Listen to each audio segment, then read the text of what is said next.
நண்பர்கள் அனைவருக்கும் அஸ்ஸலாமு அலைக்கும். நான் உங்கள் ரெட் ஹில்ஸ் பாஷா.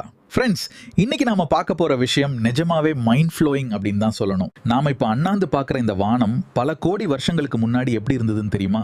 நாம பார்க்குற இந்த நட்சத்திரங்கள் கோள்கள்லாம் வர்றதுக்கு முன்னாடி விண்வெளி வெறும் புகையா இருந்ததுன்னு சொன்னா நம்புவீங்களா? இதை நான் சொல்லலைங்க. 1400 வருஷங்களுக்கு முன்னாடியே திருக்குறான்ல ஒரு வசனம் தெளிவா சொல்லுது. அத்தியாயம் 41 வசனம் 11 இப்படி வருது. பிறகு அவன் வானத்தின் பக்கம் திரும்பினான், அது புகையாக இருந்தது. இங்கே துகான் அப்படிங்கிற அரபி வார்த்தைக்கு புகைன்னு அர்த்தம். அந்த காலத்துல வாழ்ந்தவங்களுக்கு இது ஒரு சாதாரண தகவலா தெரிஞ்சிருக்கலாம். ஆனா இன்னைக்கு இருக்கிற நவீன வானியல் என்ன சொல்ல தெரியுமா? நவீன விஞ்ஞானிகள் விண்வெளியை ஆராய்ச்சி பண்ணும்போது ஒரு முக்கியமான விஷயத்தை கண்டுபிடிக்கிறாங்க. பிரபஞ்சம் உருவான ஆரம்ப கட்டத்துல, அதாவது நட்சத்திரங்கள் எல்லாம் பிறக்கிறதுக்கு முன்னாடி விண்வெளி முழுக்கவும் பயங்கர வெப்பமான வாயுக்கள், தூசுகளும் நிறைந்த ஒரு மேகம் போலதான் இருந்ததாம். இதே சயின்ஸ்ல நெபுலா அப்படின்னு சொல்றாங்க. யோசிச்சு பாருங்க, ஒரு நட்சத்திரம் உருவாகணும்னா கூட இந்த வாயுக்களும் புகையும் ஒன்னா சேர்ந்து சுருங்கி தான் உருவாகுது.